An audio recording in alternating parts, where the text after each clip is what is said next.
How I take make my garri, original garri for abroad. Oh yeah, na area the process don come out to make we carry our joko and our popcorn, make we sit down jejeje, make we follow the process. Okay, one day as I sit down, garri come dey hungry me because me I like to use garri take eat beans. Now as of carry my leg, that my tiny leg wey be like crayfish. Now I enter Africa store, I go buy cassava, I come peel the cassava. After I don peel am finish, now I start to dey cut am small. I wan use my extractore take do am. That is extractore wey dey take dey extract juice from all these apple, pineapple, orange. When I come dey use am, the thing be dey work for me well. I dey dry the garri and dey remove the juice when I take do starch, dey put for one corner. But at that process now, my extractore come stop, e no come dey work again. E be like say cassava too strong for am. Now I come say, okay, what is the next idea? Now I carry my grinding machine. Now I start to dey use my grinding machine take dey grind all the cassava. Dey put water inside, grind them small as my strength reach.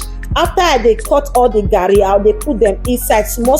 Una see the process as I take dey do am, make my grinding machine for no spoil. After I don grind am finish, I come put am for inside this wetin dey take dey filter cassava or potato when I buy for abroad. Yeah, I come put am inside. Then I come dey remove the that is the excess starch, that is the liquid dey comot. My husband come dey even dey help me. E get where I come remove the reach, that is the excess starch. There I come remove am comot for inside the cloth because I wan put red oil inside. Then I come put am for inside bowl. I come dey mix am with red oil as we take dey do am for Naija now. So I come dey put am back to inside the filter, that is the cloth filter. When I take dey remove, that is the juice of the cassava to make starch, I come dey put am back. Now I start to dey remove the excess liquid, that is the excess starch.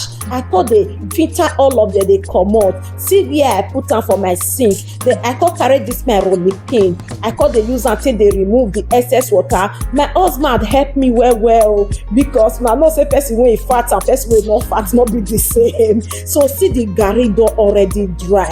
See as I come dey filter am, I come carry my filter, I come dey use am take dey filter the garri, make the garri for the sieve well. I no know wetin una dey call am for English o, make una no vex. Now I come dey do am this way. I come dey ask we take dey do am for Africa. I carry this my ege, this my pot wey look like ege when they take dey fry garri for Nigeria. I put am for fire. As e don hot well, I come start to dey put my garri inside. I come dey fry them until e come fry dry reach to this extent. May una see as my garri take come out now. I go bring a small video about it.